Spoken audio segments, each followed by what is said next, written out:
Hi, I'm Whitney Espick, the CEO of the MIT Alumni Association, and I hope you enjoy this digital production created for alumni and friends like you.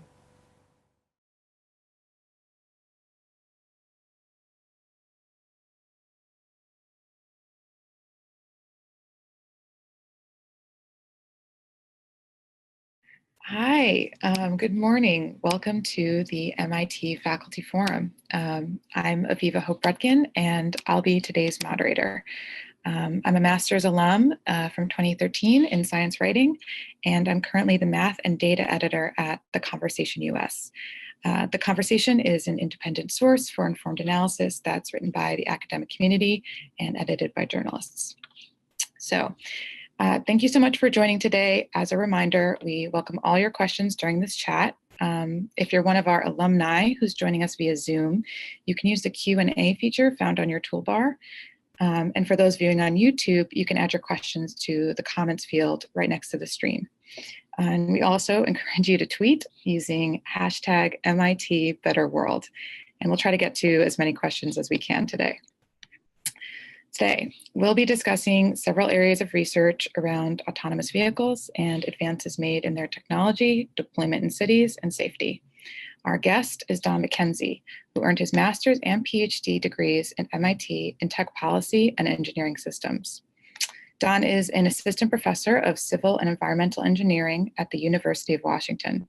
He leads the Sustainable Transportation Lab, which develops and evaluates technical and policy solutions for making our transportation system more economically viable and environmentally benign. Don is a member of the Transportation Research Board's Standing Committee on Transportation Energy and chairs its Subcommittee on Energy and Demand Implications of Connected and Autonomous Vehicles, Automated Vehicles. Don, thank you for joining us. We're looking forward to hearing some of your latest insights into autonomous vehicle deployment and practices here in the US. My pleasure.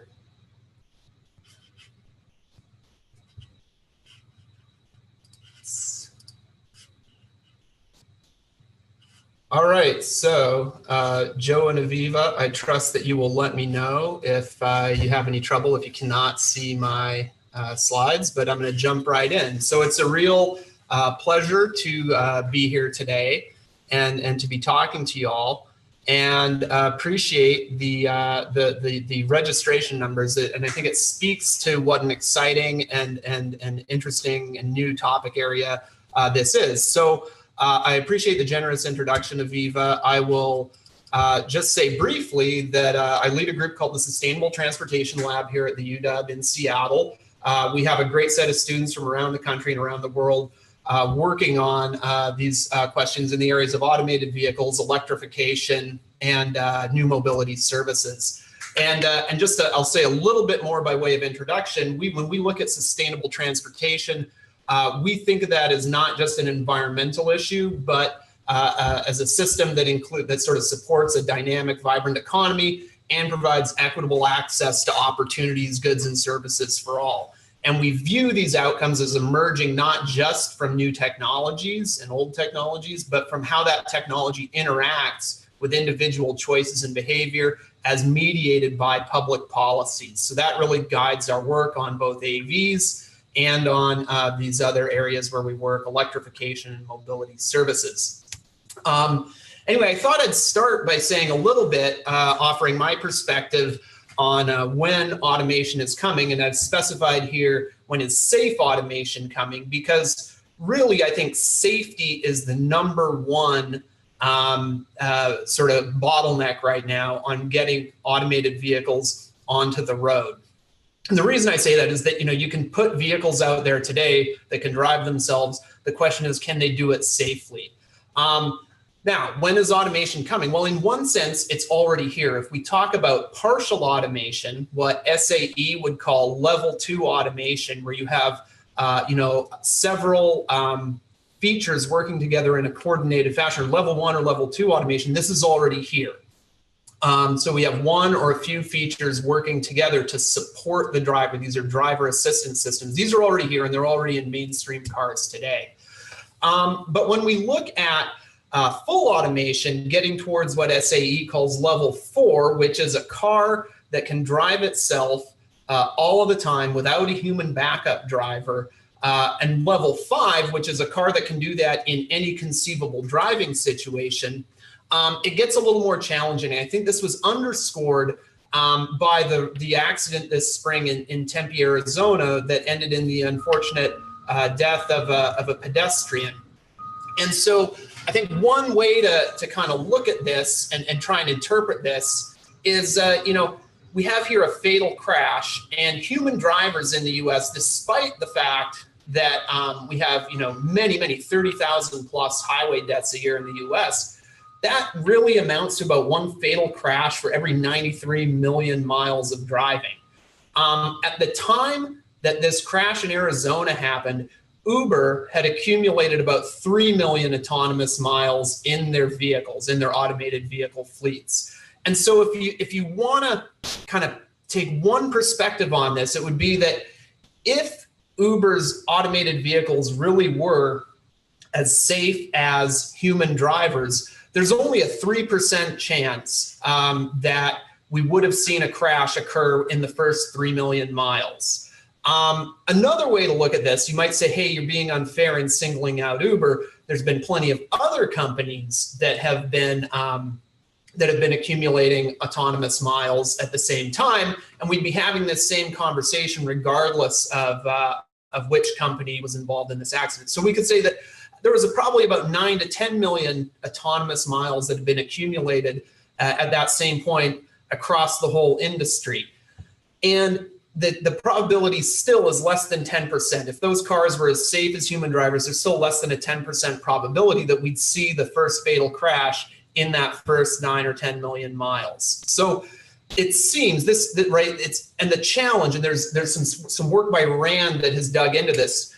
It's really hard to know for sure if these cars are safer, same safety, less safe than human drivers until we have hundreds of millions or hundreds of billions of miles logged. So it's a little hard to know, but this does kind of point in the direction that these vehicles are not quite ready for prime time.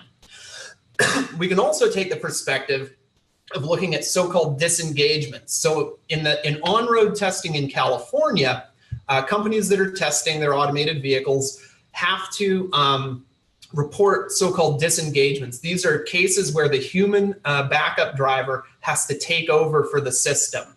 And so if you look at the rate of safety disengagements by Waymo, which is pretty much the undisputed market leader, this is formerly Google, right?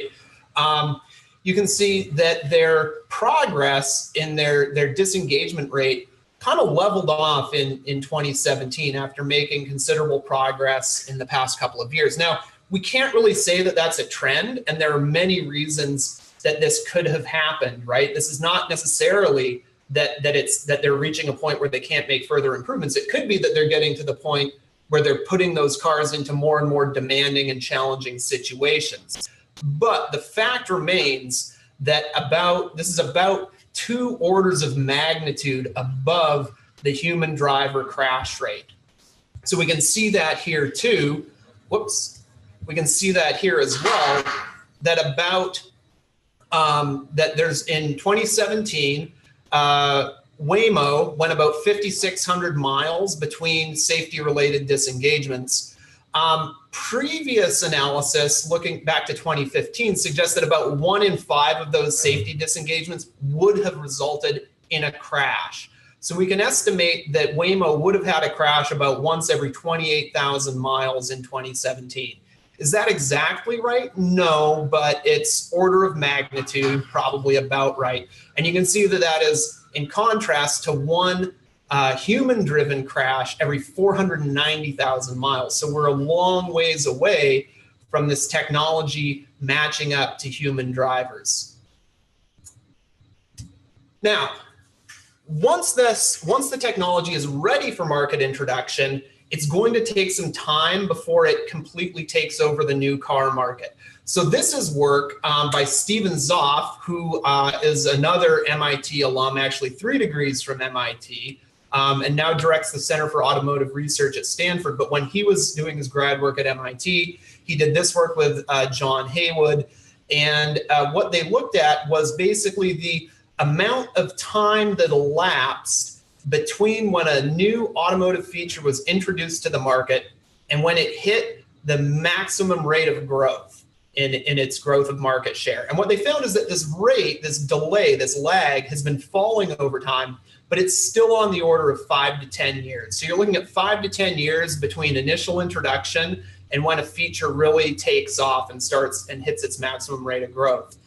Moreover, that maximum rate of growth itself, the maximum, the steepest part of the adoption curve, is usually no more than 10% per year. This is from the same work by Zoff and Haywood.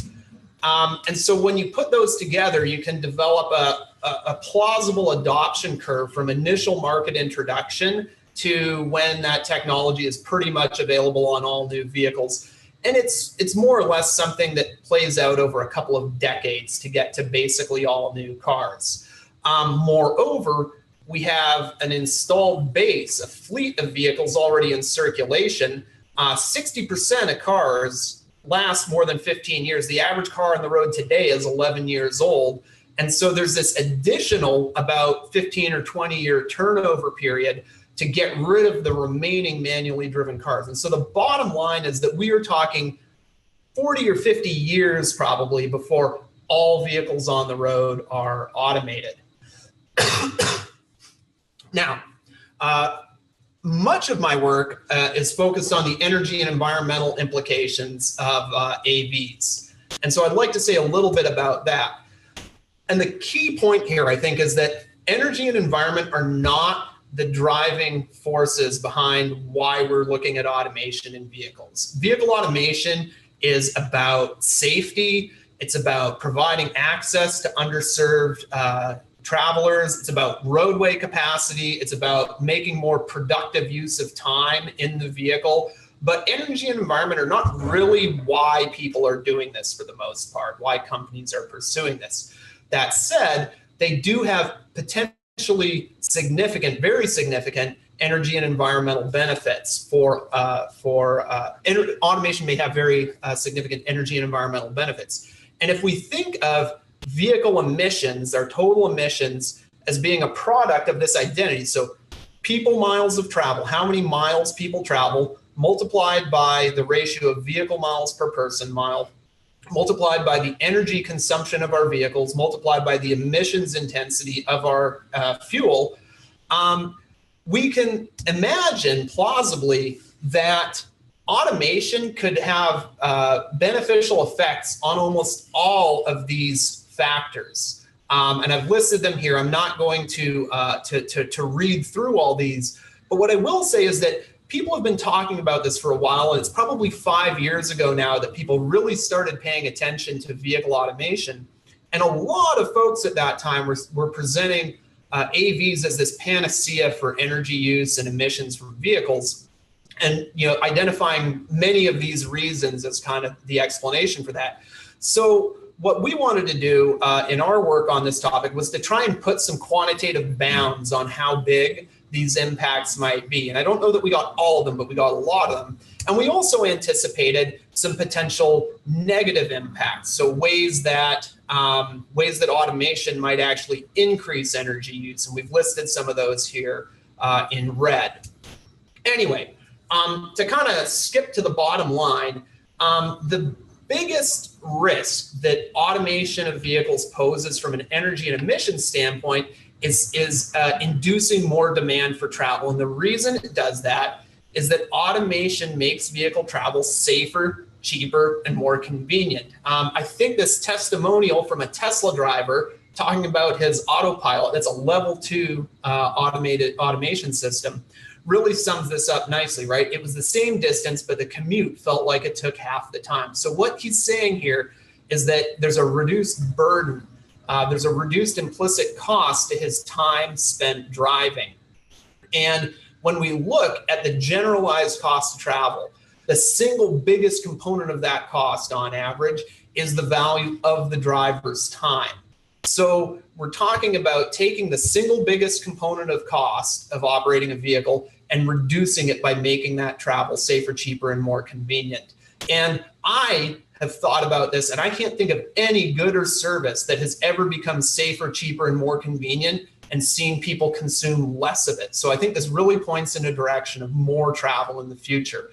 So by our estimates, we figured somewhere in the range of a 5 to 60% increase in vehicle travel could result from this reduced burden of driving. Now, the challenge is we don't really know, and there's very little empirical evidence on which to judge how much that perceived cost of time will decline.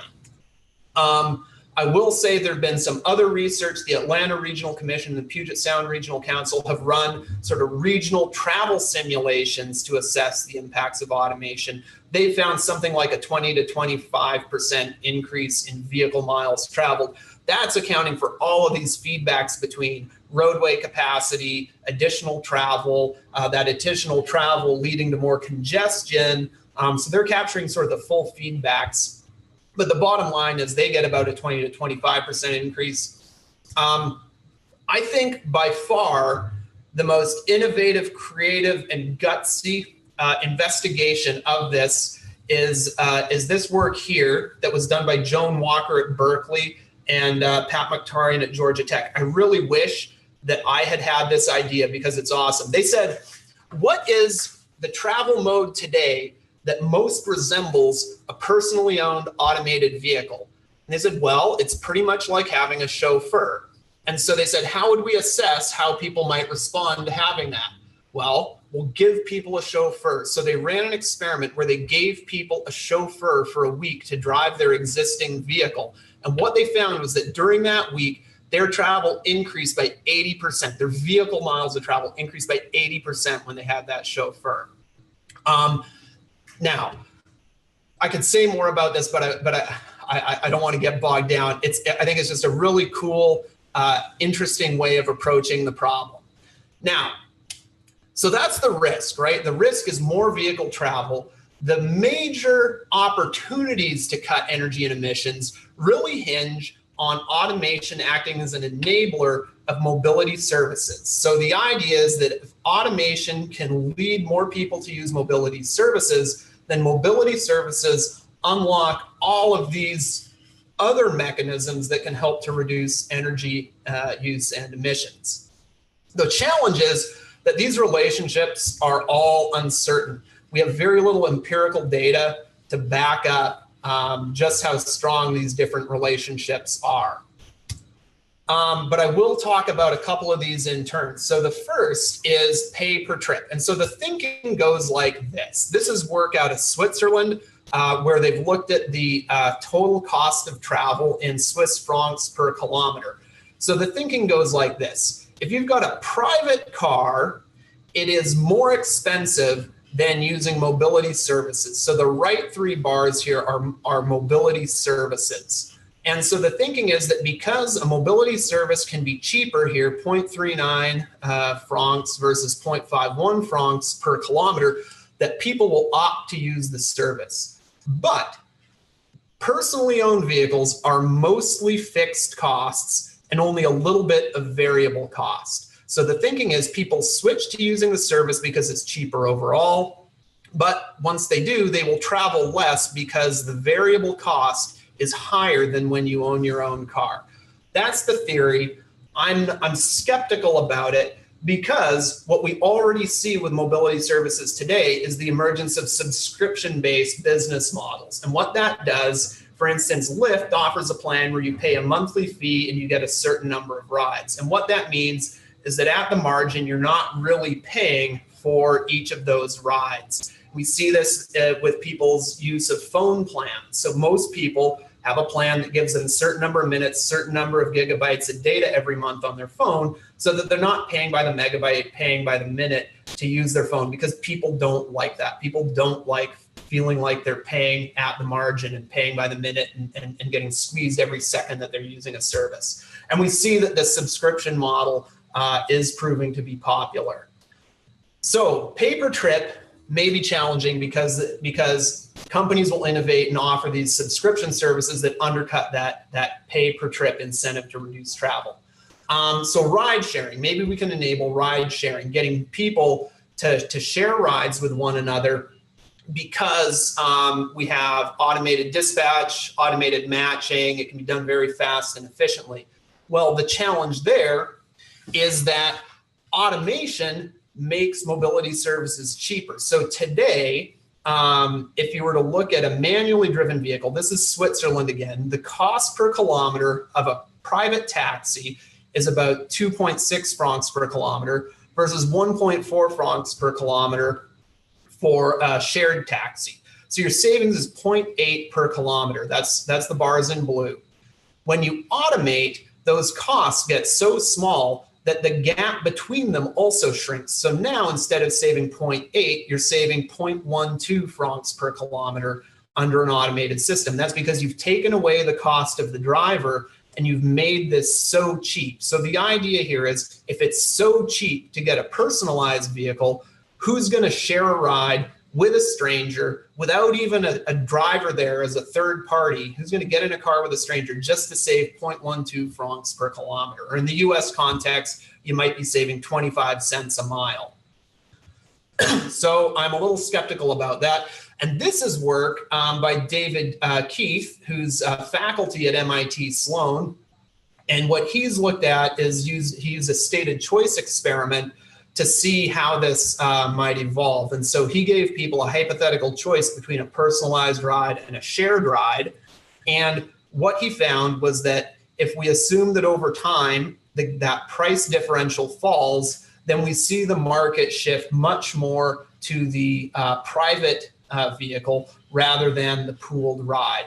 So again, I'm a little skeptical about this. Now, it's not all lost. I think the big opportunity is in right sizing. So what we mean by right sizing is matching the capabilities of the vehicle to the needs of a specific trip. So today, most people who buy the vehicle that's going to meet not just their average needs, but their peak needs. You want a car that works for you all the time. So what that can mean in an extreme case is you have an SUV or a minivan that can hold 7 or 8 people, and you use that even when you're driving alone.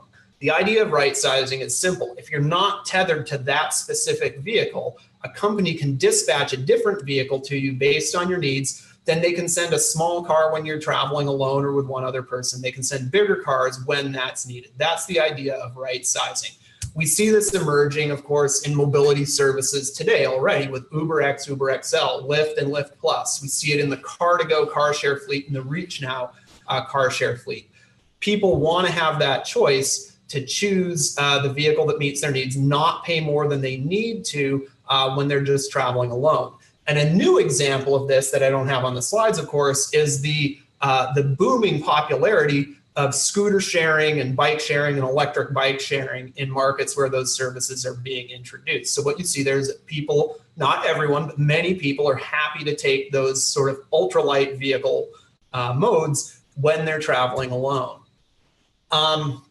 So there's a big question, though, about how much people will actually embrace this and their willingness to accept this. This is an open question, but we figured that the potential is for about up to a 50% reduction in energy use per mile if you were to sort of right size very aggressively. The final area where automation may affect these emissions and environmental impacts, energy and environmental impacts, is through changes in land use and residential location choices. So this is some new work that we've done with support from Toyota, looking at different models for the introduction of automated vehicles. So on the left here, we have a scenario where private vehicles become automated. On the right, we have a scenario where we introduce a new shared automated service. And what we've mapped here is the change in accessibility. What we mean by accessibility is it's a quantitative measure of how easy it is to get from where you are to where you want to be. And in this case, we focus specifically on commute accessibility. So how easy it is for people to get from home to their workplace. And what you see here is when we automate private vehicles, then we see the biggest increases in accessibility falling in these kind of fringe areas. This is the Puget Sound region around Seattle. So Seattle here is sort of Seattle and Bellevue are the major sort of urban centers, along with Tacoma down here in the South Sound. And then what you see are these fringe areas out around the edge those are the areas where private automated vehicles provide the biggest boost to accessibility. In contrast, when we introduce a shared mobility service, it is much more even throughout the region, although less so in these very fringe areas. So it's kind of the reverse. And then we can translate that into changes in people's choice and preference about where to live. And what you see is that, again, when we introduce private automated vehicles, we see more increase for demand for residences out in these outlying areas. And when we introduce a shared mobility service, the bigger increases in demand tend to be in this more existing urbanized area in the center.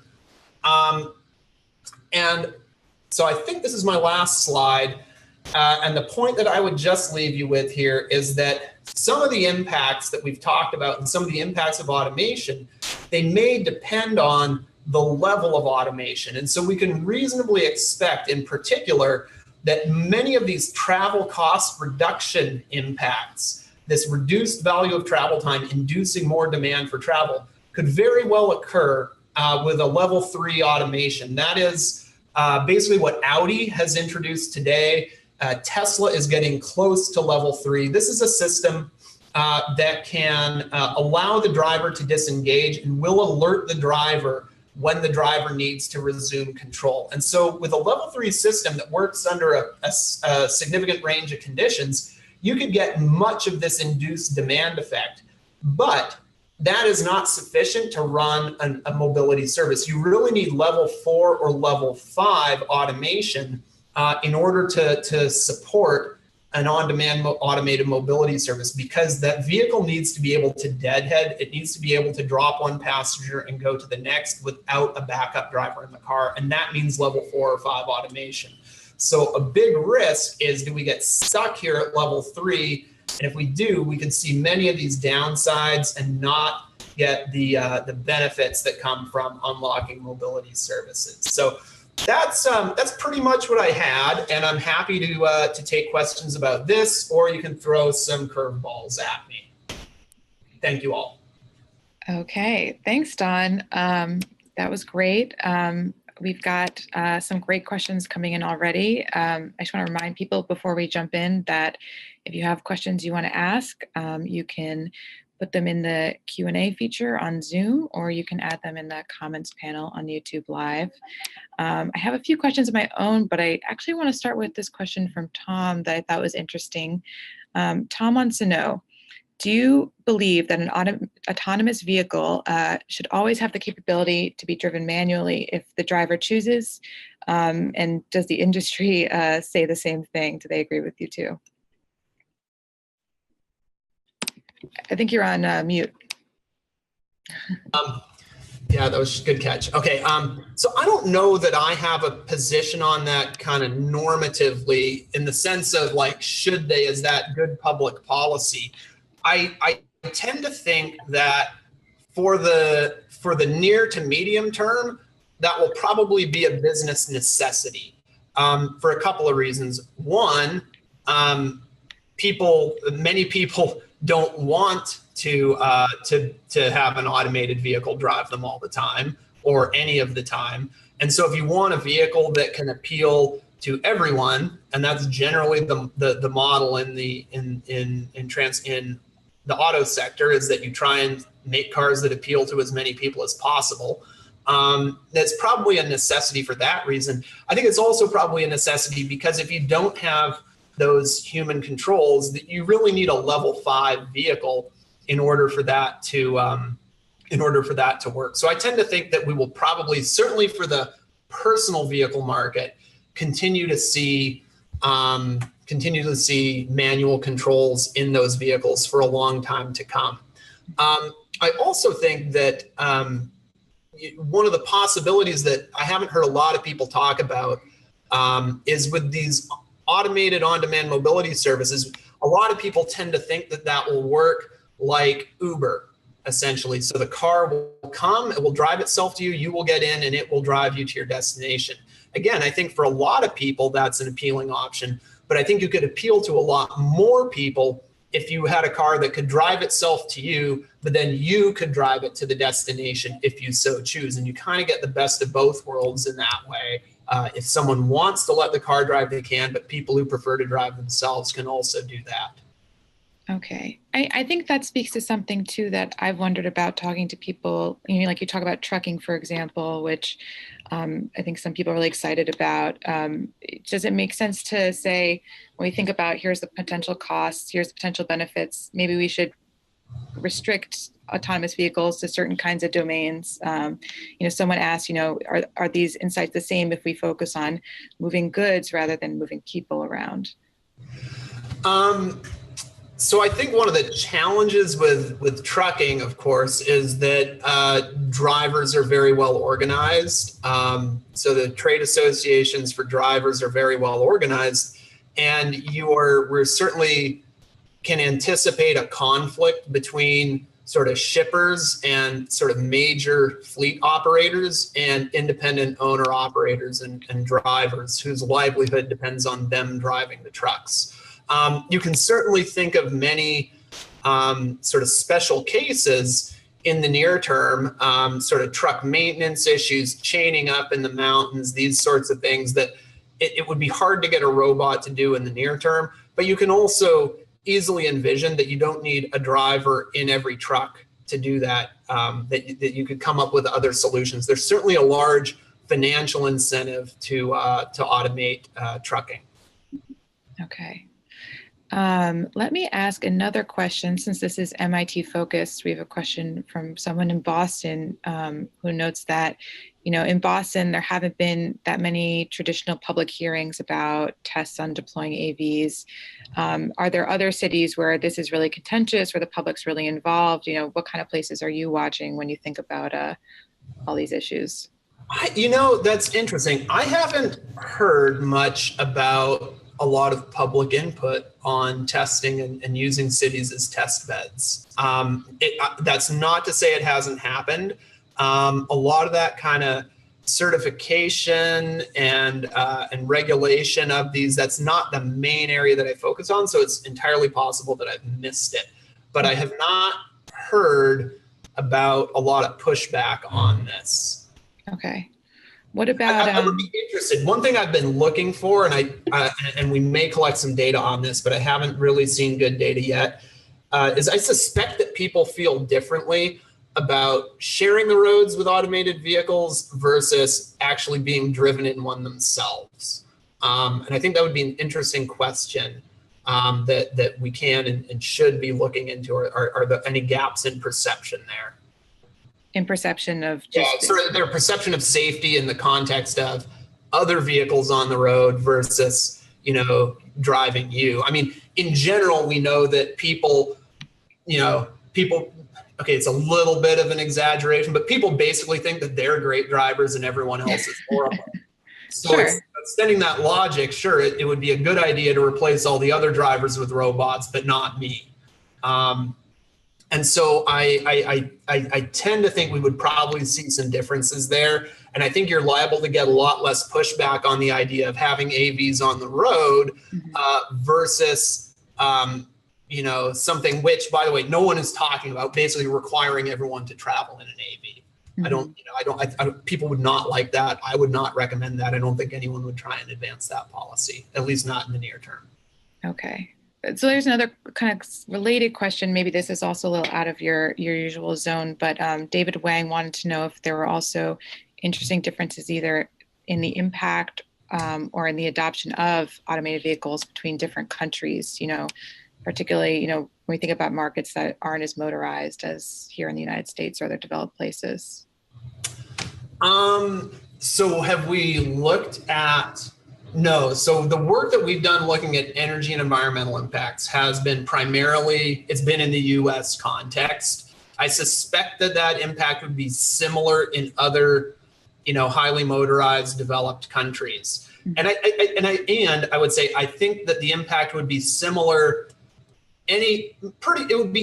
similar enough anywhere, as long as your counterfactual is automated vehicles versus widespread privately owned manually driven vehicles. Now, that counterfactual may not hold, right? So in some countries, it might be that introducing automated mobility services into a region that's, uses a lot of transit, has a bigger energy impact because it basically moves people into cars rather than buses or trains. So directionally, that would be the impact, right? So it kind of depends on what's the comparison you're making against. But if you're comparing against an area where there is less motorization or less, personal automobility, then you would see bigger adverse consequences from an energy and environmental standpoint. Okay. I want to ask a question. We've gotten a few people asking about this, including I think the first person to ask was Jordan Woop, class of 76. Autonomous vehicle, could it go from place to place and be used for nefarious purposes, kind of like a car bomb or a terrorist tool? Is that something that you're worried about when you think about safety? So no, and I laugh because it's a funny question, because yes, but like I don't have a solution to it. What I know is there are definitely folks, and there is serious money being invested in some of the kind of cybersecurity topics that come up with AVs. And this could be, you can imagine all kinds of nefarious deeds, right? Sort of, you could use it as a bomb delivery vehicle. You could use it to mow down pedestrians with these, sort of vehicle assaults that you've seen in many countries, right?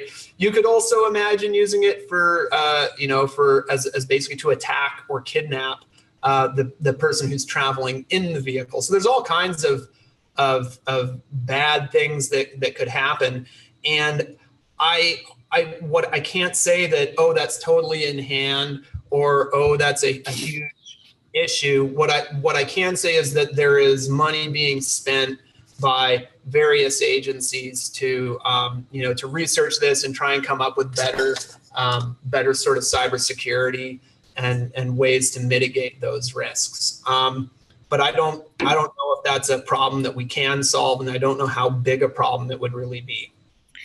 Yeah, I think it speaks too, that as humans, anything new, maybe we're a little more skeptical of it. We want it to be, we're thinking about the possible bad situations. There's a question here from Paul Clark, who says, do you think society will require lower accident rates for autonomous vehicles, because they're perceived as machines for which the risks are more controllable for just humans, which no one can control, I guess. Are we going to expect a lot more, and is that going to affect how these are adopted? So I think, again, my sense is that the public probably does expect more, and the challenge we face is that the public expects more, and today we have companies who are working really hard on this, and they're nowhere near as good as human drivers. So that's the kind of tension that we have, and the economic incentive for companies is to get these things out as soon as they can. Mm-hmm. And that may not align with what the public is willing to accept on the roads. I was at TRB a couple of years ago. So this is a poorly sourced anecdote, but I was at TRB a couple of years ago, and some guy stood up in a session and said that he had worked at FAA back when they were introducing automated landing systems for passenger aircraft. And what he said was that the sort of the rule of thumb that they used was that it had to be a 10x improvement over human pilots to be acceptable. And because accidents are still going to happen, incidents are still going to happen, but they had better happen at just 1/10 the rate of what human pilots experience. And so I don't know. I suspect that we're looking at something similar to that's the level we'll need to get to for people to really embrace this as an unalloyed good from a safety standpoint. And certainly we know that people perceive risks differently when it's a machine versus a human. And I can speculate on this a bit, but I think in part it's that, it's very easy for humans to go back and reconstruct a story and a narrative about what happened in those seconds. And it was just, and even if it comes down to there was just not enough time to react, we say, okay. But if it's a computer, we expect perfection, right? We expect flawless performance. And so we'll be very disappointed if we don't get that. And again, part of the challenge is it's hard to know really how safe these things are until we have hundreds of millions or hundreds of billions of miles traveled. And that's more than you can cost effectively accumulate in just test fleets. You really need some kind of staged commercial introduction to gather that data. And that's what this RAND report that I would highly recommend. That's sort of the takeaway from it.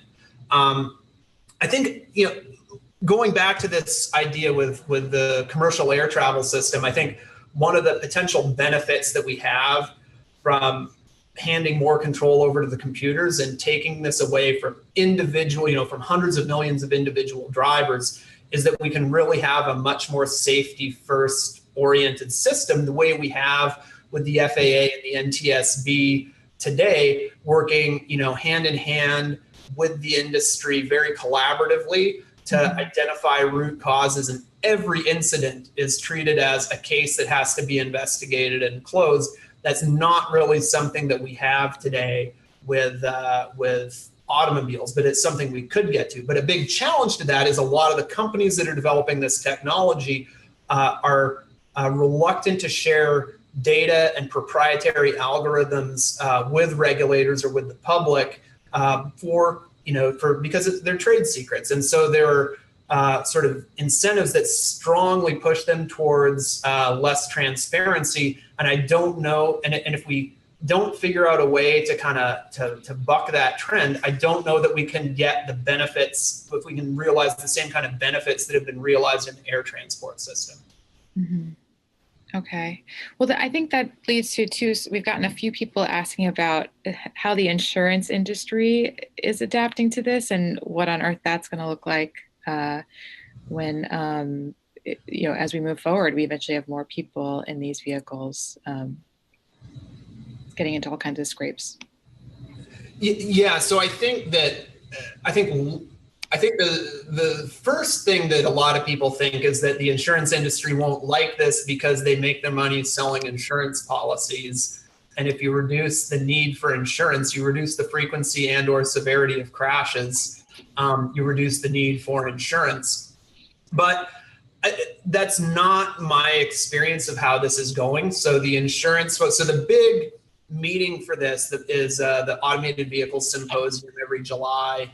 And I've been going to that, and helping to plan that every year since they started it. And we see the insurance industry is there and they are highly engaged. And I think that in general, they want to see improvements in technology that save lives. And partly, I think you can understand that for competitive reasons. It may well be that this is something that ultimately shrinks their market. But as individual companies in competition with other companies, it behooves them. They can make more money in a competitive market by getting this technology into the hands of their customers and appropriately pricing it, right? So they can gain market share by selling policies to people who are using technology that improves safety. So it is something that may ultimately shrink that market, but the companies are pursuing it, even though it's kind of self-cannibalizing. Yeah, I mean, the data you showed too at the end, where you look at how people are going to make these decisions on what kind of vehicles to ride in, was really interesting. Howard asked, if you've looked at what the impact of automated vehicles will be on public transportation, subways, buses, that kind of thing. So, I don't have a slide on this. So one point to make is that the technical case for public transit does not go away. So the technical case for transit being that in high demand corridors, you can move a heck of a lot more people through a given amount of right of way per hour with rail or with buses than you can with cars. And even, you can look geometrically, you take 3 Prius Cs and park them bumper to bumper and you get 15 people. That'd be pretty cozy in a Prius C, right? You get 15 people in the same amount of lane space. you can get a 40-foot bus with comfortably 40 people and 80 in a pinch. So you can move far more people through a given amount of right-of-way with rail or bus transit. So I think that the challenge that we create is that by reducing the burden of in-vehicle time, it makes, so one of the big advantages from an individual standpoint, as an individual traveler choosing to use transit, one of the few advantages that it offers over a car is the ability to multitask and removing the need to pay for parking.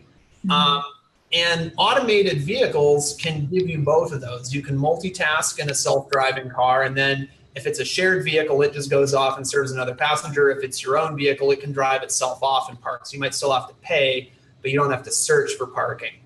So those two big advantages of transit get blown away by automated vehicles. So the question is, we still have a need for transit to move people through congested corridors, but what's the individual incentive for each given traveler to choose to use transit, right? So it's kind of it's a tragedy of the commons here, where everyone has this incentive to travel by car, but everyone traveling by car will make everyone's travel experience worse, and AVs may exacerbate that, even though they do provide some incremental increases in capacity.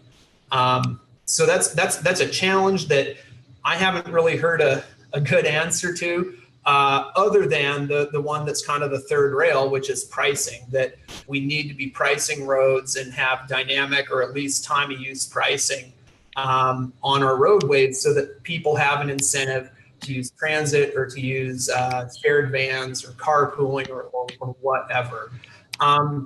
The other thing, now looking away from the highly congested corridors and just looking at the other function of transit, which is to provide a baseline level of access to everyone. I see even today, if you in the Seattle area where it costs $150 an hour to run a bus, if you could take bus routes with an average occupancy of, I'm just saying from memory, I didn't have these slides, 9 or less, average occupancy of 9 or less, you could more cost effectively provide that service with shared ride Ubers. And as you automate those vehicles, it makes running a bus cheaper, but it makes running a fleet of cars a lot cheaper because you're getting rid of a lot more drivers. And so there's the opportunity to provide a vastly improved quality of service, shorter waits, less walking, faster travel time to people, particularly to underserved communities with these on-demand automated services relative to what they get today from municipal transit, which is generally a pretty poor product. Okay. Well, there's a ton of more good questions, but I just realized I've let us go a couple of minutes over. So I think I'm going to close it out here. On behalf of the Alumni Association, I want to thank everyone for tuning into this faculty forum online. I think we had close to 250 people. And thanks again to Don for sharing your expertise with us today. For everyone who did have questions that didn't get answered, I'm told alumni office staff are going to forward all those questions to Don that weren't addressed. And again, if you want to tweet about today's chat, you can use the hashtag MIT Better Worlds. If you have more questions or feedback, you can send that to alumnilearn@mit.edu. And we'll post an archive video of this on YouTube, likely within the next week. So thanks again for watching. Thanks for joining us. And for more information on how to connect with the MIT Alumni Association, please visit our website.